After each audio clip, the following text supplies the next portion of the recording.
ప్రభుత్వం వచ్చాక? బాగానే ఉందిలే. మీ అభిప్రాయం మీకు బాగుంటే బాగుందని చెప్పండి.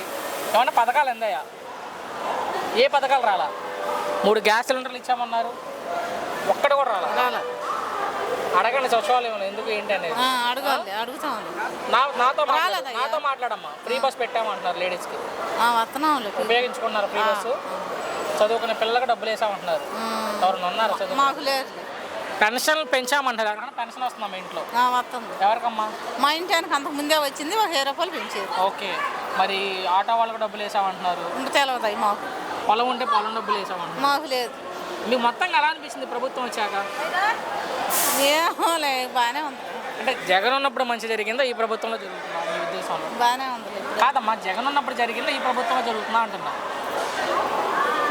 నాకు తెలియదు. జగన్ ఉన్నప్పుడు ఏమైనా పథకాలు ఉన్నాయా? అందినాయి. అప్పుడేమందాయి? అప్పుడు మాకు అన్నీ అందినాయి. అంతకన్నా ఎక్కువ ఇస్తున్నాం అంటున్నారు ఇప్పుడు. ఇస్తున్నారేమో, ఇంకా రాలేదుగా. రాలేదంటారు. ఏంటి మరి జగన్ మరలా గెలుస్తారా? ఏమో నాకు తెలియదు అయ్యా. మీరేమనుకుంటున్నారు? ఆయన చూడొద్దు, నన్నే చూడండి. చెప్పు పెద్దమ్మా, మీ అభిప్రాయం జగన్ మరలా గెలుస్తారా? ఏం మరి గెలుస్తాడంటే అయితే గెలుస్తాడు. ఓటు మీ ఎవరికైనా వేసుకోండి, ఓటు అడగట్లా. మీ ఉద్దేశంలో జగన్ మరలా గెలిచే అవకాశం ఉందా అంటే? ఉంటే ఉందని చెప్పండి, లేదంటే లేదని చెప్పండి. ఏం మరి ఇన్ని పథకాలు పెట్టాడు, మరి ఆయన గెలుస్తాడు లేదు. ఈ ప్రభుత్వం ఎలా ఉంది మొత్తంగా? బాగానే ఉంది. చివరిగా ముఖ్యమంత్రి గారి గురించి ఏం చెప్తారు? చంద్రబాబు గారి గురించి ఆయన నాకు తెలియదు.